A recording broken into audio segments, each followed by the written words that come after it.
안녕하십니까. 2025년 1월 27일 최병모의 팩트 시작하겠습니다.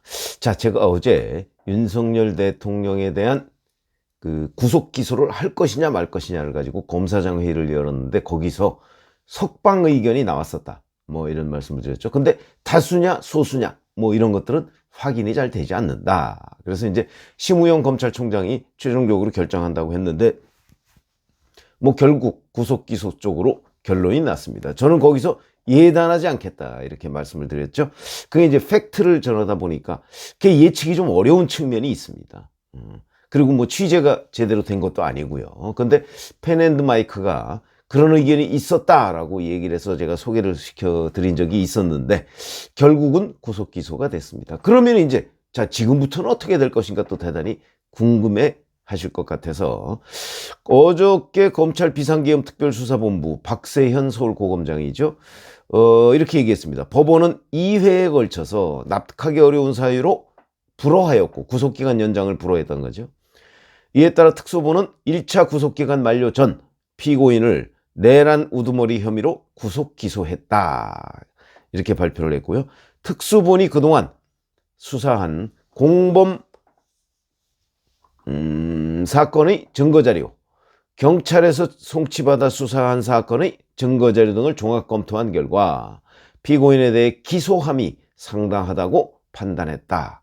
공소장은 한 100여 쪽 정도 된다고 하고요.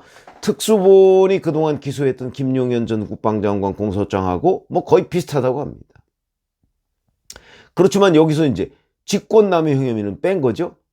왜 뺐느냐? 대통령은 재직 중에 형사상의 소추를 받지 않는다. 내란, 외환 등의 죄를 범한 것 외에는 이렇게 돼 있거든요. 그러니까 직권남용으로는 수사는 할 수 있을지 모르지만 소추는 되지 않는다는 거죠. 그래서 뺐다는 겁니다. 그럼 그동안의 논리는 직권남용 혐의를 수사하다가 내란 혐의가 발견돼서 그 조사를 하다 보니까 내란죄를 지금 수사하게 됐다. 이런 게 논리였었는데 원래부터 내란죄 수사권은 없으니까. 그럼 그거는 뭐냐? 정말 그랬느냐? 그게 거짓말이다. 처음부터 그 내란죄 혐의를 수사한 거 아니냐? 이런 지적을 피할 수가 없는 상황이 되죠. 처음부터 그러니까 수사권이 없었던 것 아니냐? 검찰이나 공수처나 수사권은 엄밀하게 따지면 경찰에 있다. 이게 이제 그 윤석열 대통령 측 변호인단의 주장이었고 그게 아마 객관적으로 보면 맞을 겁니다. 근데 그걸 굳이 직권남용에 대해서는 자기네들이 수사권이 있으니까 그걸 수사하다가 내란죄를 발견했다 그러는데 그거는 앞뒤 이렇게 우리가 따져보면 맞지 않는 논리였다. 뭐 하는 걸 스스로 인정한 거나 마찬가지다. 이런 거고요. 그러면서 이제 앞으로 그러면 이제 재판에 넘겼으니까 공소유지를 해야 될 거 아닙니까? 공소유지는 검찰 특수본에서 합니다. 윤석열 대통령을 체포하고 구금하고 이랬던 거는 공수처 관계자인데 이 사람들은 앞으로 재판에 참여 못합니다. 그러니까 수사해서 검찰에 넘긴 사람들은 공판에 참여 못하고 아무것도 조사한 적이 없는 그리고 수사권조차 없는 것으로 보이는 검찰 특수본이 이제 앞으로 공소유지를 담당하게 된다. 뭐 이것도 뭔가 좀 안 맞는 것 같죠? 법적인 미리인 것 같은 그런 느낌이 듭니다. 자, 그런데 어제 제가 검사장회의에서 뭐 석방 의견이 나왔다 그러는데 그게 다수인지 소수인지 모른다 제가 이렇게 말씀드렸죠. 근데 문제는 적어도 일부지만 똑같은 검사들입니다. 똑같은 검사장이고요. 근데 일부지만 아니 공수처 수사가 불법인 거 아니야? 그러니까 이 불법을 우리가 그대로 인정해서 재판에 넘기면 우리도 그 불법의 일부분을 결국 공유하는 셈이 되니까 그건 곤란하다. 석방해야 된다. 피해자, 피고인의 인권도 대단히 중요하다. 이런 주장을 펼쳐서 석방론을 펼쳤다는 거거든요. 이 얘기는 무슨 얘기냐? 같은 검사, 같은 검사장인데도 의견이 다를 수 있다. 다르다 하는 것을 우리가 충분히 알 수 있는 대목이죠. 예를 들어서 경호처장의 허락 없이 군사시설 및 그 군사기지를 침입.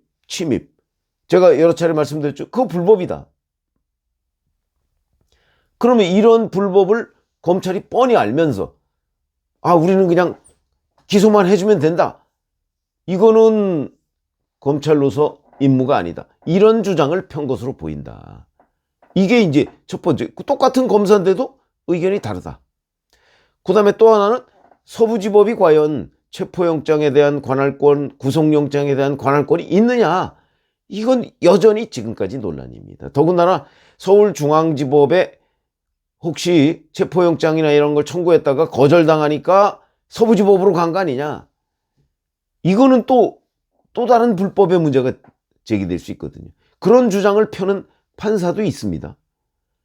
지금 판사 그 내부 글에 뭐 서울중앙지법의 남천규 판사가 영장을 거부하니까 서부지법으로 갔다. 이런 주장을 하는 사람도 있습니다. 확인이 되지 않습니다.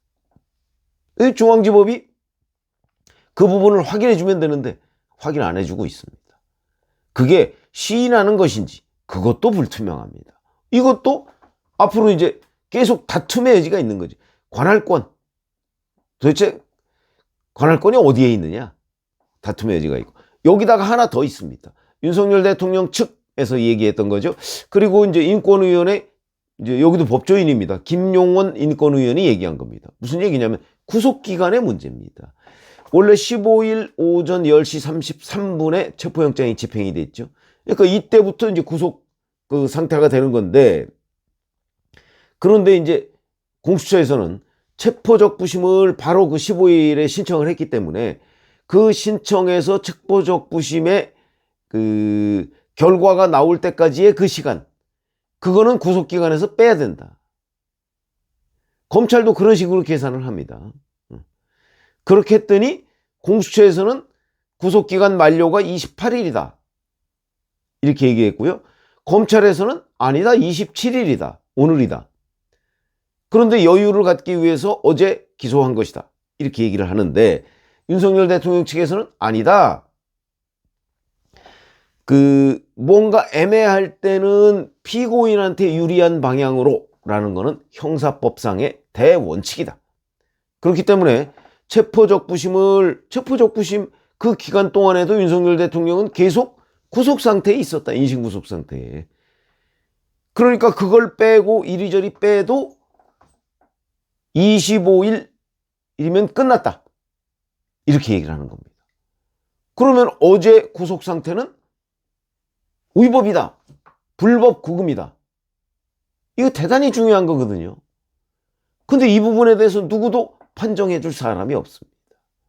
그래서 검찰은 검찰식의 계산 방법대로 아마 조금 캥겼는지 원래 검찰은 오늘까지가 그 구속기간 종료다 이렇게 얘기했는데 어제 그냥 저녁에 해버렸습니다. 그건 아마 좀 캥긴 것 같습니다. 그런데 중요한 거는 정말 윤석열 대통령 측 변호인단 말대로 25일에 끝난 거냐 구속기간이. 이거는 다퉈볼 여지가 있다는 거죠. 예를 들어서 이런 겁니다. 밤 11시 반에 11시 반에 구속이 됐다. 그런데 한 30분 뒤면 날짜가 하루 바뀝니다. 시간으로 계산하는 게 아니고 날짜로 계산한다는 거거든요. 30분이 지났지만 하루 구속된 거로 친다. 이게 법원의 계산법이라고 합니다. 제가 판사한테 물어봤습니다. 법원의 계산법은 피고인한테 비록 30분 동안 구속이 돼 있었지만 그게 전날이기 때문에 날짜 계산 방식으로 따지면 하루나 마찬가지로 계산한다는 거죠. 이렇게 따지면 25일이 맞다는 겁니다. 그러니까 지금까지 제가 물어본 바에 의하면 검찰의 구속기간 계산법하고 법원의 구속기간 계산법하고 다르다. 그러면 윤석열 대통령 변호인단 측이 주장하는 게 맞는 것 아니냐?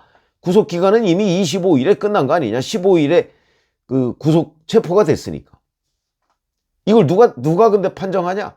나중에 법원이 판정하겠죠. 이 논점도 또 하나가 있습니다. 이게 이제 새롭게 제기된 논점입니다. 자, 그러면 이런 거 보시죠, 한번.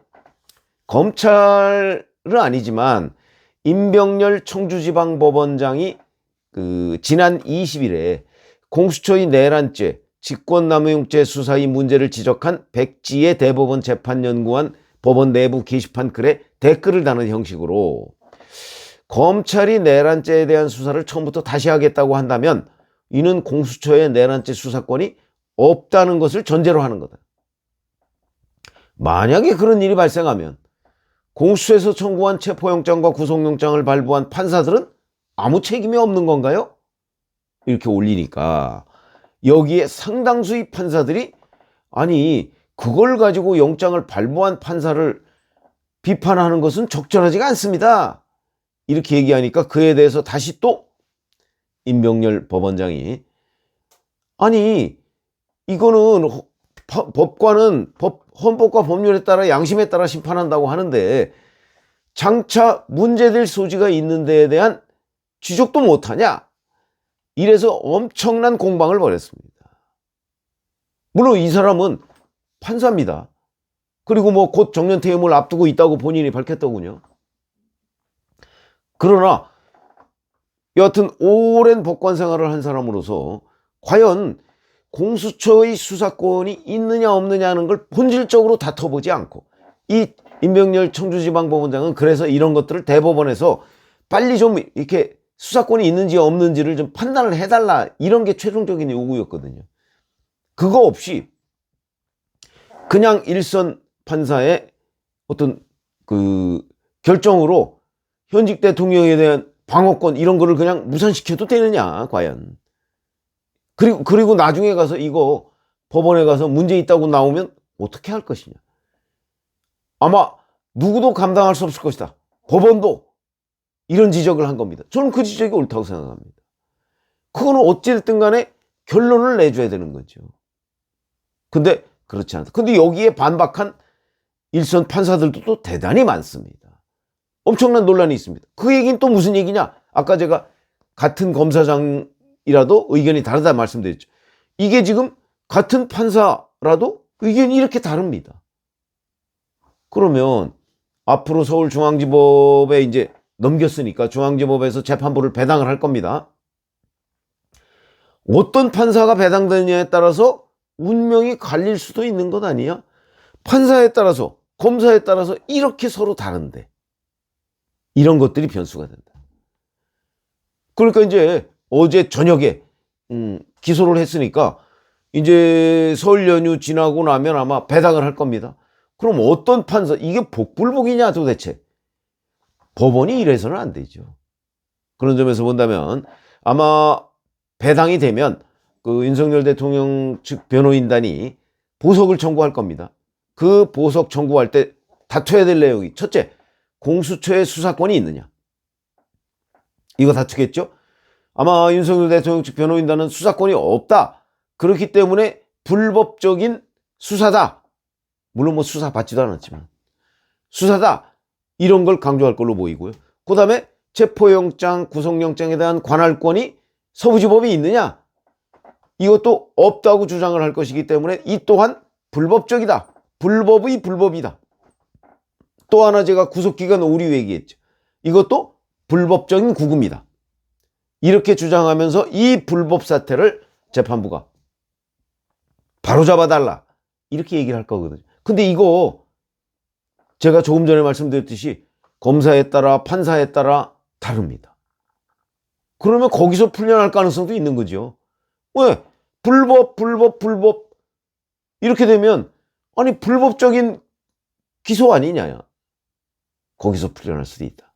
그러니까 이번에 뭐 검사장 회의의 일각에서 석방해야 된다라는 주장을 이제 심우영 검찰총장이 무시하고 그리고 기소를 했는데 법원에 가면 이런 문제가 다시 한번, 왜냐하면 구속적 부심은 이제 끝났습니다. 구속은 검찰 단계에서 구속은 끝났으니까 이제는 이제 법원 단계의 구속이 됩니다. 그러면 지금부터 2개월씩에서 2번 연장이 가능하기 때문에 최장 6개월까지 구속이 가능한데 이게 과연 적법한 구속이냐 하는 건 법원에 가서 다퉈야 되는데 판사들도 이렇게 의견이 다르다. 왜? 이게 선례가 없기 때문에.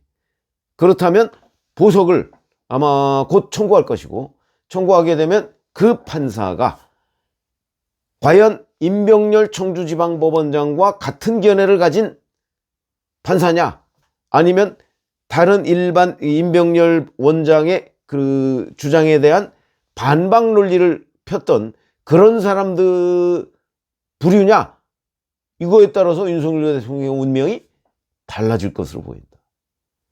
그러면 윤 대통령 변호인단 측으로서는 보석에 제법 기대를 걸어볼 만하다. 이렇게 말씀을 드릴 수가 있습니다. 이거는 아마 배당이 되고 나면 그러면 이제 그 판사의 성향, 뭐 근데 그것도 알기가 쉽지는 않죠. 어떤 결론을 내릴지. 그러나 여하튼 보석이라는 절차에서 윤 대통령 측은 상당한 기대를 하고 있을 것이다 라는 말씀을 드렸습니다. 고맙습니다.